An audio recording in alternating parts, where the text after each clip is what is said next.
The Holy Gospel according to Matthew. He put before them another parable. The kingdom of heaven may be compared to someone who sowed good seed in his field. But while everyone was asleep, an enemy came, sowed weeds among the wheat, and then went away. So when the plants came up and bore grain, then the weeds appeared as well. And the slaves of the householder came and said to him, Master, did you not sow good seed in your field? Where then did these weeds come from? He answered, An enemy has done this. The slave said to him, Then do you want us to go and gather them? But he replied, No, for in gathering the weeds, you would uproot the wheat along with them. Let both of them grow together until the harvest. And at harvest time, I will tell the reapers, Collect the weeds first and bind them in bundles to be burned, but gather the wheat into my barn. Then he left the crowds and went into the house. And his disciples approached him, saying, Explain to us the parable of the weeds of the field. He answered, The one who sows the good seed is the Son of Man. The field is the world, and the good seed are the children of the kingdom. The weeds are the children of the evil one, and the enemy who sowed them is the devil. The harvest is the end of the age, and the reapers are angels. Just as the weeds are collected and burned up with fire, so it will be at the end of the age. The Son of Man will send his angels, and they will collect out of his kingdom all causes of sin and all evildoers, and they will throw them into the furnace of fire, where there will be weeping and gnashing of teeth. Then the righteous will shine like the sun in the kingdom of their Father. Let anyone with ears listen. The gospel of the Lord. Well, as compelling as the gospel text is, I would actually like to go back to the Romans text, because that's what we've been talking about for the last several weeks. So let me read to you again, Romans chapter 8, verses 12 through 25. Paul writes, So then, brothers and sisters, we are obligated, not to the flesh, to live according to the flesh, for if you live according to the flesh, you will die. But if by the Spirit you put to death the deeds of the body, you will live.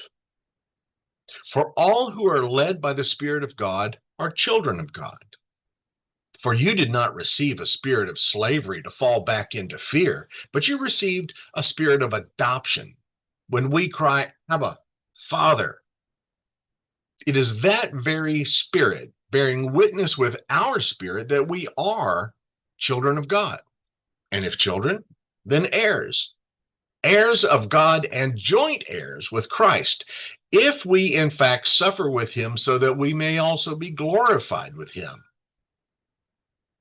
I consider that the sufferings of this present time are not worth comparing with the glory about to be revealed to us.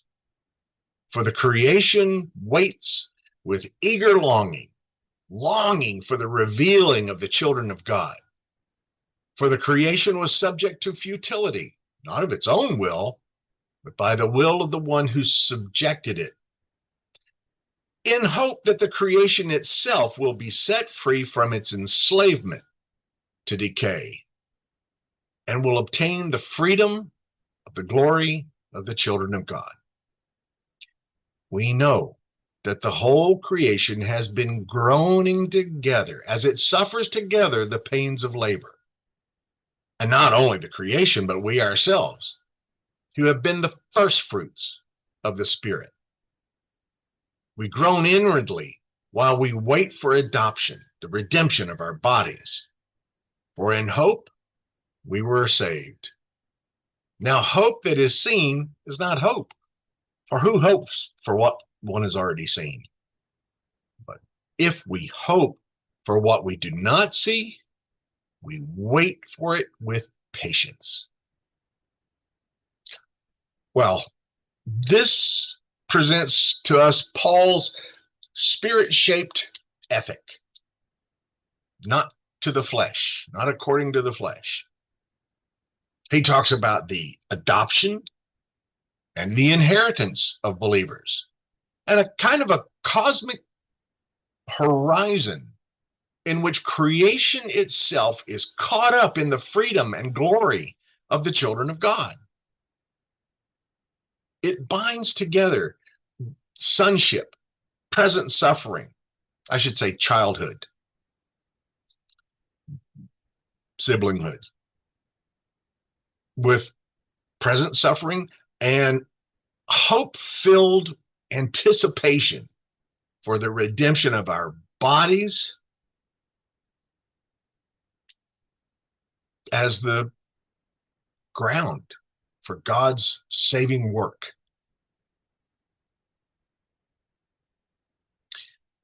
Now, Romans 18:12 through 25, our passage, stands at the climax of this grace-focused argument of Romans chapters 5 through 8.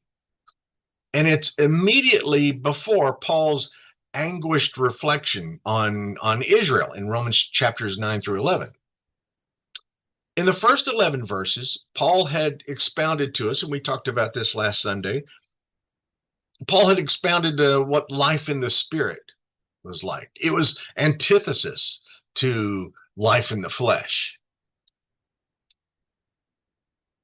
And now, this passage, verses 12 through 25, builds directly on that, beginning with the words, so then. Okay, that's simple. It's drawing the ethical conclusion of all those implications. Now remember, in the first century, Jewish outlook was dominated by Second Temple Jewish thought. Their outlook was that creation and humanity are all together in bondage, and they await liberation. And suffering was understood as the labor pains of the age to come. There has to be pain before there is birth. In fact, early Jewish traditions about what they called the birth pangs of the Messiah kind of shapes Paul's imagery here about groaning and hope. But Paul recenters it all on the cross of Christ. And resurrection becomes the decisive suffering that brings about new creation. In the argument, Paul uses a Greco-Roman legal and social concepts of, especially about adoption and inheritance. Is it a patriarchal setting? Yes, it is. But remember, we're talking about the first century, where sons are heirs of the father's goods. His inheritance, his insistence that all who are led by the Spirit, men and women alike, are sons of God. Simply saying that, again, based on first century social norms, they are of a status to inherit. So that idea of sonship, I prefer childhood, is signaling equal status and participation in this inheritance. Inheritance now and inheritance to come. And Paul actually kind of subverts the ancient norms while still drawing on that image and that logic of sonship.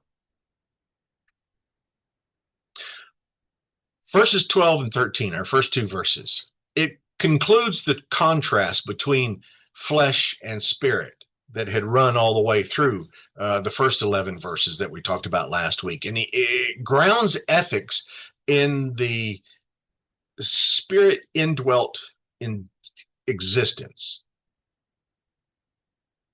Paul believes that believers are debtors, not to the flesh, And he's implying this new relational covenantal obligation that's shaped by the spirit rather than the sinful flesh. Okay, flesh.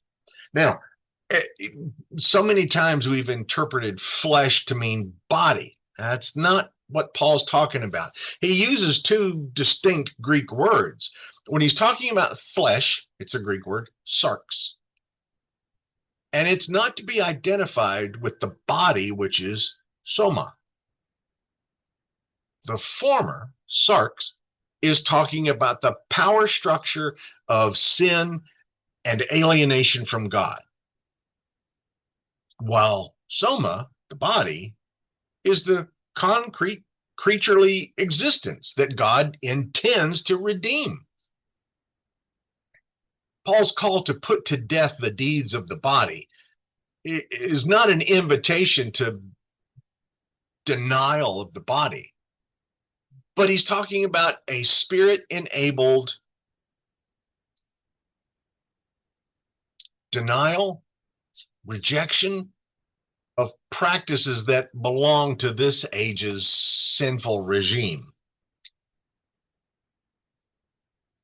In verses 14 through 17, he moves from our obligation to our identity. He says, all who are led by the Spirit of God are sons of God. That's a metaphor that's deeply embedded in ancient status language. The Spirit displaces the spirit of slavery that produces fear and instead bears witness with the believer's own spirit that they are indeed adopted children of God who can cry, Abba, Father. Here's the cool thing about Abba. Does it mean father? Well, yeah. Does it mean more than that? Yeah. In Aramaic, and we'll see in so many of our study Bibles that Abba in Aramaic is father. It is, but it's more familiar than that. It's daddy.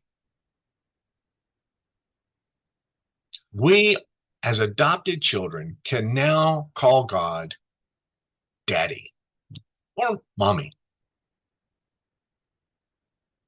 That's Jesus' own cry in the Garden of Gethsemane. I like that a lot. We're adopted so much into the family of God that it's not a fearful patriarchal father, daddy, mommy. Now here, adoption, again, using Greek and Roman legal norms, it presumes the legitimacy of adopted children as full heirs. Julius Caesar fully adopted Octavian as his heir. I mean, that was something that was well attested in Roman law. And Paul explores that in his adoption metaphor. The climactic point, though, is that believers are children. If they're children, then they are indeed heirs of God and co-heirs with Christ. But this inheritance is absolutely inseparable from participation in Christ's suffering. If indeed we suffer with him, in order that we may also be glorified with him.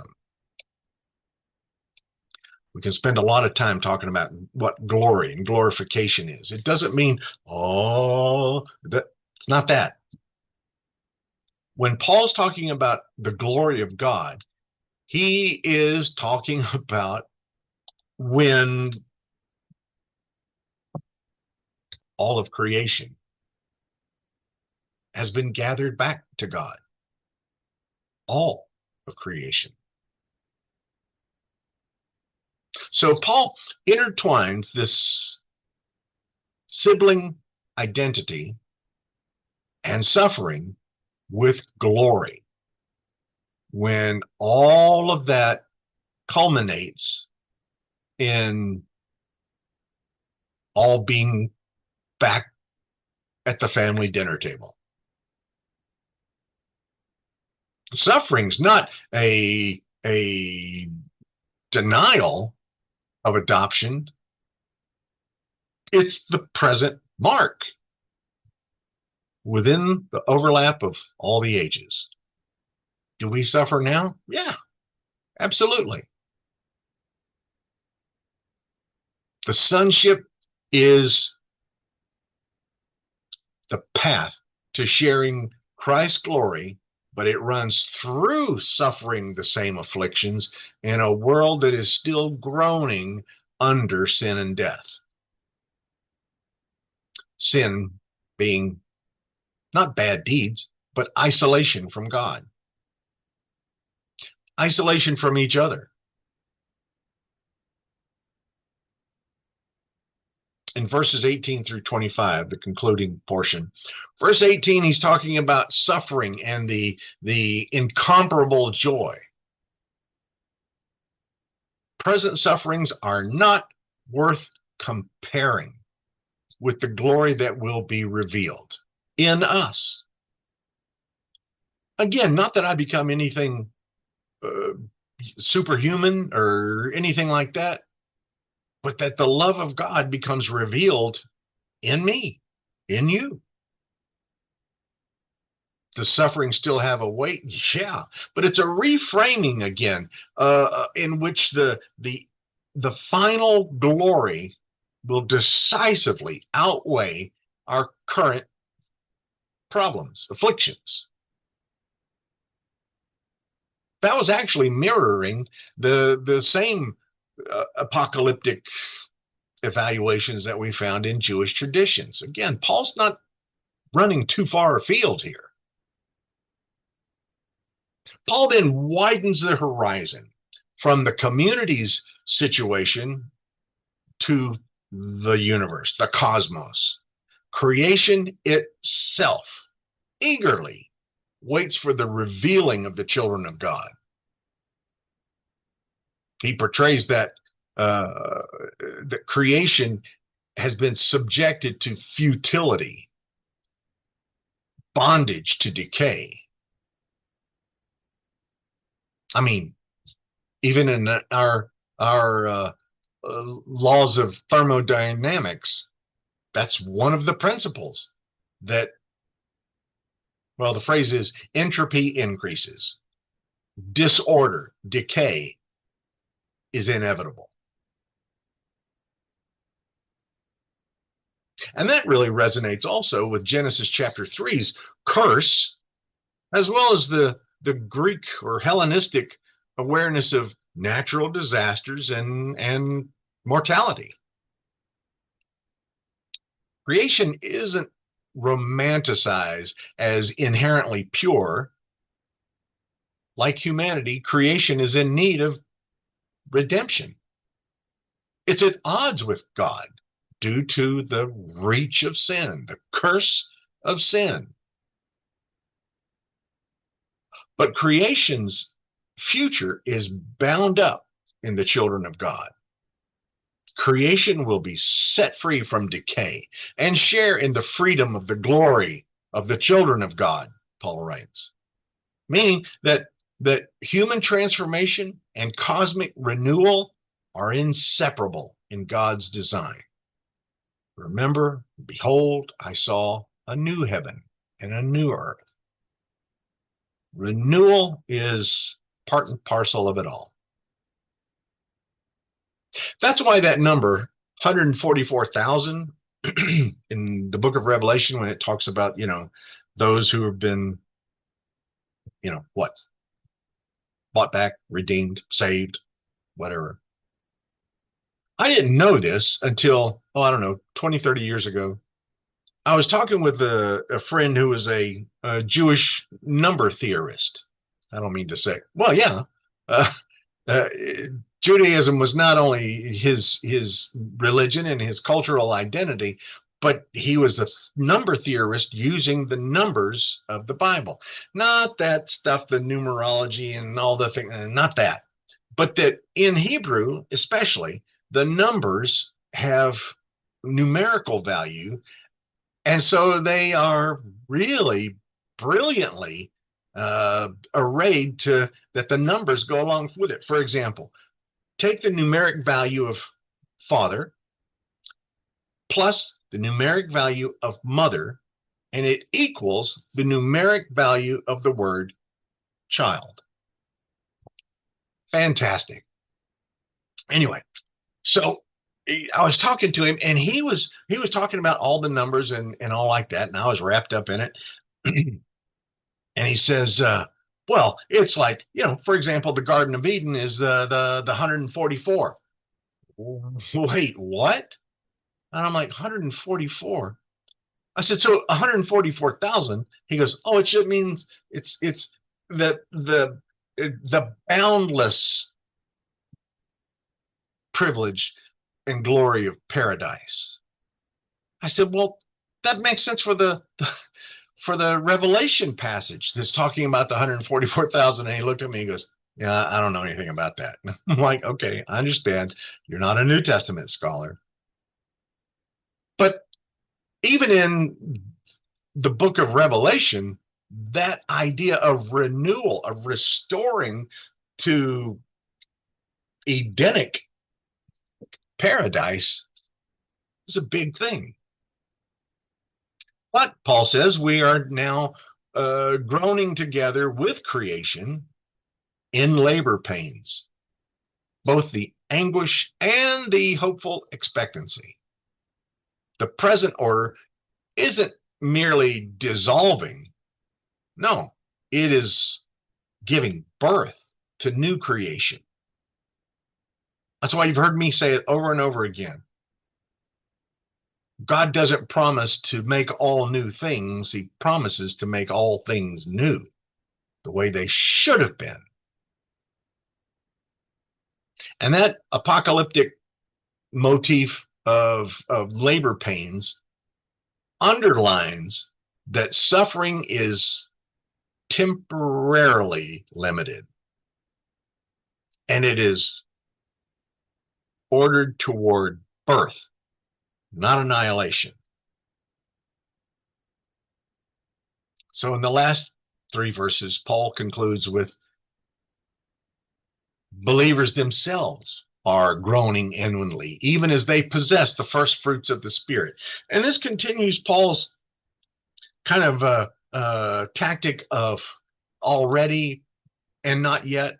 We already have the first fruits of the Spirit, but we are anticipating the final consummated form, the redemption of our body, he says. And so the adoption that was inaugurated back in verse 15, now in verse 23, we see it completed at the end, when mortal bodies are transformed through resurrection, through an integrating salvation, a rescue, a healing, and this new anthropology where the Spirit is what drives us. What becomes the dominant category? Hope. In hope, we were saved, pointing to a salvation as partially realized, but looking forward to the reality to come. And the logic of hope assumes its invisibility. What is seen is not hoped for, he says. So believers, we endure with patient waiting, trusting in the Spirit-given promise of bodily redemption and a cosmic renewal, even in the midst of ongoing suffering and groaning. This passage kind of resists both this disembodied spirituality and any kind of escapist eschatology. Paul's gospel is not about fleeing the body. It's about a Spirit-led life that is looking forward to a renewal of the body. In fact, the renewal of all things, all creation. For theology of our time, it suggests a sanctification that is participating in the death and resurrection of Jesus through the Spirit, rather than some kind of moral self-improvement that we achieve by logic or law. Romans 8:12 through 25 invites us to read our own suffering within the narrative of adopted childhood, cosmic hope, rather than divine abandonment. To be children of God, to be heirs of God, is to stand at the tipping point of creation's destiny,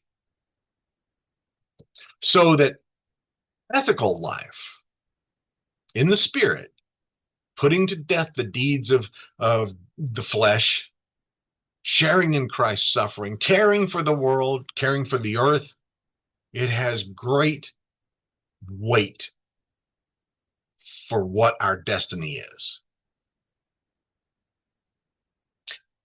The text also kind of challenges our human-centered salvation by insisting that God's project runs through us and does not stop until all of creation and all the created order has been renewed.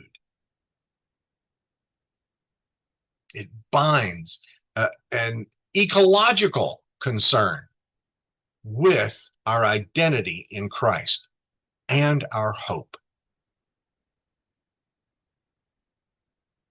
So we must emphasize that the same Spirit that certifies our adoption is the very same power through whom God has raised Christ and will raise our bodies, indeed all of the world. So that present groaning is actually a sigh of trust and not despair. Thanks be to God.